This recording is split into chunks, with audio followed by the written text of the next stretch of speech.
day 15 of my 100 day အားလုံးပဲမင်္ဂလာပါခင်ဗျာကျွန်တော်ကတော့မောင်နာတိုင်းပဲဖြစ်ပါတယ်ခဏကတော့ကျွန်တော်ရဲ့ day 15လေးပဲဖြစ်ပါတယ်ခင်ဗျာနော် day 15မှာဘာတွေလုပ်လဲဆိုတာကိုကျွန်တော်နဲ့အတူတူလိုက်ကြည့်လိုက်ရအောင် baby လေးကိုကို6ထောင်မှာကိုတန်ရုံးစင်ကျိုးနဲ့ချီပြီးရင် lumini pack ကိုသွားကဲ view လေးတွေနည်းနည်း show လိုက်ရအောင်ဗျာနော်တော်တော်လေးတာယာတဲ့မနက်ခင်းလေးဖြစ်ပါတယ်လို့တာယာနဲ့ပဲမပြေးခင်လေးနော်ငပြောဒီနှလုံးအင်ဆုံးစားမယ်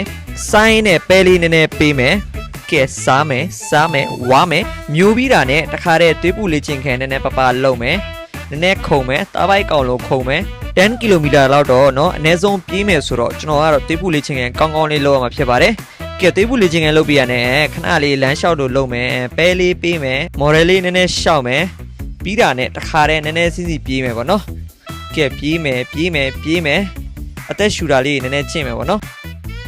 ကဲဒါလေးကတော့ကျွန်တော်ကတော့4 km လောက်ပြေးပြီးသွားပြီပေါ့နော်ချွေးလေးနည်းနည်းထွက်လာပြီ6ထောက်လေးလည်းနည်းနည်းနာလာပြီဒါပေမဲ့ပြေးလို့တော့ကောင်းနေတော့မှာပဲဒီလိုပြေးတဲ့အချိန်မှာနော်ကိုရှိမှဘသူပဲပြေးနေကိုကတော့ကြော်ရဲချင်းရှိနေတော့အကုန်လုံးကိုပတ်ကြော်ပါတယ်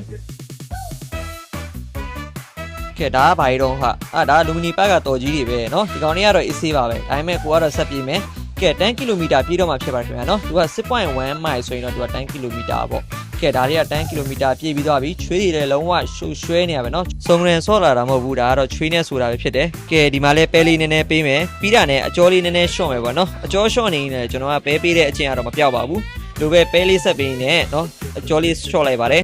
လိုအကျော်ရှော့နေတော့ပဲကိုစီမှာမစ္စတာပြားကြီးရောက်လာပါတယ်မစ္စတာပြားကြီးကကျွန်တော်ကိုပဲဘာလို့လာကတ်နေရလဲပေါ့เนาะကျွန်တော်စဉ်းစားကြည့်ရတော့အော်ဟုတ်သားပဲကျွန်တော်ကတော့ပြားကြီးဖြော်ထားတဲ့ရေတောက်ထားတာ哦ဒီကောင်မလာတော့ဘယ်ကောင်များလာမှာလဲပေါ့နော်သူမတော့ပြန်လာမှာတော့မဟုတ်ပါဘူးဒီလိုနဲ့အကျော်ကောင်းကောင်းလေးရှော့ပြီးသွားပြီဆိုတော့ချွေးဆူနေတဲ့အင်ဂျီနဲ့ဘူဖက်နဲ့တွေအကုန်လုံးချွတ်ပြီးတော့မြက်ခင်းပေါ်လမ်းလျှောက်နေနေနော် grounding လေးနည်းနည်းလှုပ်လိုက်တာပေါ့နော်အဲ grounding လေးလှုပ်ပြီးပြီဆိုတော့နော်ဂျီမိုသွားတယ်နော်စားစရာရှိရလေးနည်းနည်းစားတယ်နော် protein လေးတောက်တယ်ပါမို့လေးတွေစားတယ်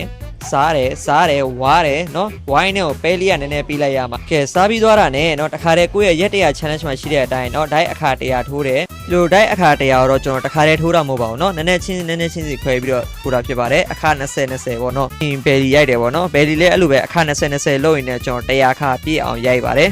ပြီးရင်ထိုင်ထအခါ100ပြည့်အောင်လုပ်တာပေါ့နော်ထိုင်ထအခါ100တော့ကျွန်တော်အကျင်မာရောက်ရင်တော့ကျွန်တော် weight လေးနည်းနည်းမိုက်နဲ့ထိုင်ထလုပ်တယ်ဒီလိုနဲ့ပဲကျွန်တော်ရဲ့ရက်100ရဲ့ day 15ကဒီမှာပဲအဆုံးသက်သွားပါပြီအားလုံးပဲကျေးဇူးပါ